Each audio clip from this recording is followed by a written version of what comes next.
Ćao dragi ljudi, danas spremamo snack od krompira i sira.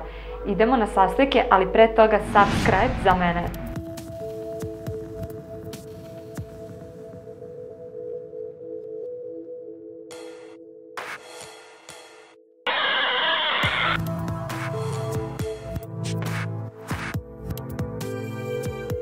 Kao što smo već naveli, krompir smo sredili u rerni, evo ga na aspalu.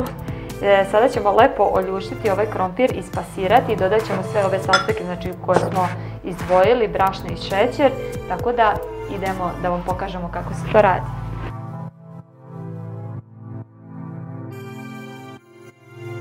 Sada kada smo oljuštili krompir, mi ćemo ga ispasirati zajedno sa šećerom i nakon toga kada to sve lepo sjedinimo, dodajemo brašno i ponovno bukvalno vidjet ćete zamesimo ga i onda idemo na ceo postupak dodavanja sira i tako to.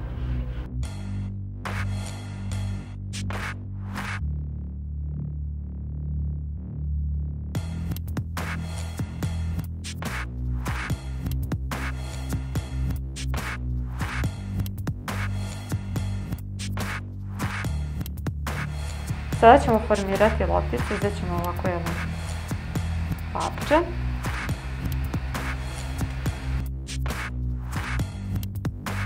Napravit ćemo oko malo kao neko udubljenje.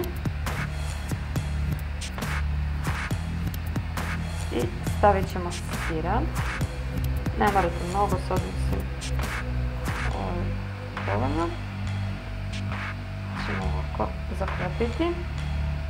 Ponovo ćemo formirati lopticu.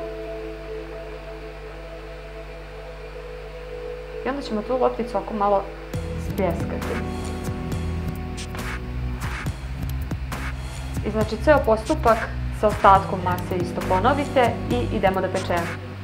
Zagrejali smo naše ulje i sada stavljamo naš snack da porumeni sa obe strane, znači a u sredini ovde sa strane da ostane belo.